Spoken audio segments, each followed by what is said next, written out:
ঢাকার জনপ্রিয় গণপরিবহন মেট্রো রেলের ভাড়া পরিশোধে স্থায়ী কার্ড র্যাপিড পাসের চাহিদা ক্রমেই বাড়ছে, কিন্তু এই কার্ডের চাহিদা মেটাতে পারছে না মেট্রো রেল নির্মাণ ও পরিচালনার দায়িত্বে থাকা Dhaka mass transit company limited DMTCL। ফলে ঘন্টার পর ঘন্টা লাইনে দাঁড়িয়ে একক যাত্রার পাস কিনে যাতায়াত করছেন যাত্রীরা। মেট্রো রেলে 3 ধরনের কার্ড ব্যবহৃত হচ্ছে। এর মধ্যে স্থায়ী কার্ড হিসেবে ব্যবহৃত হচ্ছে র্যাপিড ও mass rapid transit MRT pass. অস্থায়ী হিসেবে একক পাস বিক্রি হয়। এর মধ্যে MRT বা র্যাপিড পাসে যাতায়াত করলে টিকিট মূল্যে 10% ছাড় পাওয়া যায়। এ কারণে এ কার্ডের জন্য বিশেষ চাহিদা রয়েছে। তবে অনেকদিন ধরেই মেট্রো রেলে র্যাপিড পাসের সংকট চলছে। এ কারণে মেট্রো রেলে ভ্রমণে চরম ভোগান্তিতে পড়ছেন যাত্রীরা।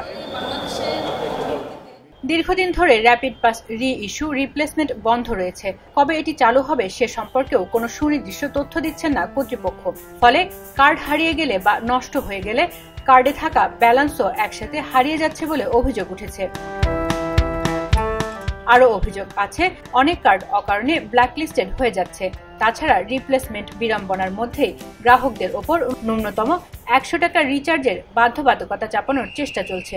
অন্যদিকে গ্রাহকের যে আর্থিক ক্ষতি হচ্ছে সে বিষয়ে কর্তৃপক্ষের উদাসীনতা স্পষ্ট বলছেন যাত্রীরা। এছাড়া মেট্রো রেল চালু হওয়ার এতদিন পরও অনলাইনে রিচার্জের ব্যবস্থা না থাকায় ক্ষোভ প্রকাশ করেছেন গ্রাহকরা। এ বিষয়ে এর আগে মেট্রো রেলের যাত্রীদের community metro rail passengers community Dhaka লিখিতভাবে অভিযোগ জানালেও এখন পর্যন্ত দৃশ্যমান কোনো ব্যবস্থা নিতে দেখা যায়নি কর্তৃপক্ষের। ফারহানা তাহির তিথি, খবরের কাগজ।